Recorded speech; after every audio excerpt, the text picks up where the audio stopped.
ሰላም ጤና ይስጥልን ክቡራን የዩቲዩብ ቤተሰቦች፣ የሰዓቱን አጫጭር መረጃዎች እየቀርብ ያለው እስከ ፍጻሜው አብራችሁን ቆዩ።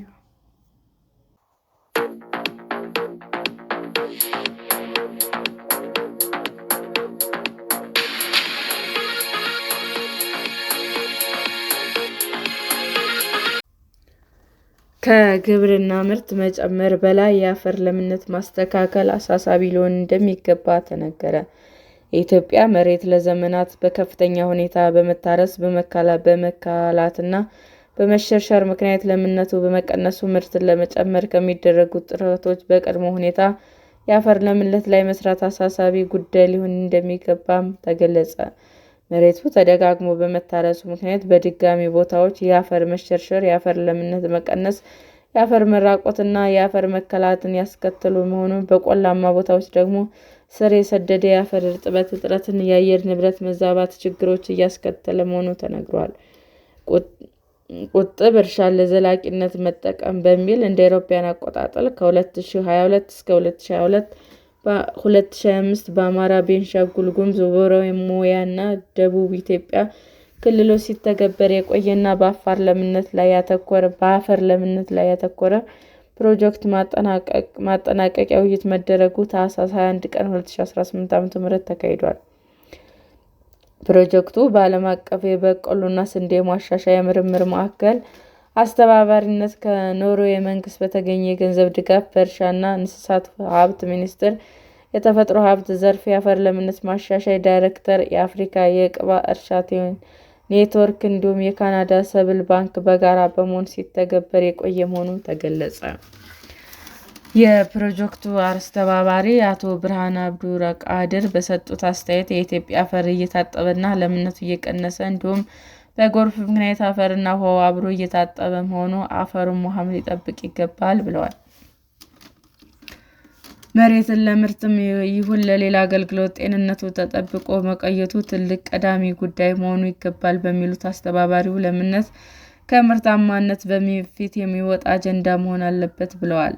ለ4 ዓመታት የቆየው ፕሮጀክት በክልሎች አፈር ላይ የምርምር ስራ በማካሄድ አርሶ አደሮች እየሰሩ በማስተባበር ምርታማነትን ሊጨምሩ የሚችሉ ምርጥ ተሞክሮዎች በቀጥታ በተዘዋዋሪ በማስተባበር እስከ 100,000 ለሚደርሱ ዜጎች ተጠቃሚ ያደረጉ ስለመሆኑ ተናግረዋል። የእርሻ ዕቀባን በማስተማርና ማስፋፋት፣ የግብርና ኤክስቴንሽን መመሪያዎችን ማዘጋጀት፣ ማሰራጨት፣ የአቅም ግንባታ ስራዎችን መስራት፣ ስልጠና መስጠት፣ ተፈጥሯዊ ማዳበሪያ ለማለማመድና በቀጣይነት እንዲጠቀሙ በማድረግ የአርሶ አደሮች ምርትና ገቢ በከፍተኛ እንዲጨምር ማድረግ አክለዋል። በ4 ዓመታት የተገኙ ምርጥ ልምዶችም ተሰንደው ለመንግስት በማስረጃነት ለማሳየት እንደሚቀርቡ ገልጸው ለመንግስት የሚሰጡ ሰነዶች መንግስት በሚያወጣቸው የግብርና ፖሊሲዎች፣ ኤክስቴንሽን እና የአየር ንብረት ለውጥ ላይ የሚተገበሩ ስራዎች ላይ ለውሳኔ አሰጣጥና ዝግጅት እንዲጠቀሙባቸው ይደረጋል ብለዋል። አክለውም የአፈር ለምነት በውሃና ንፋስ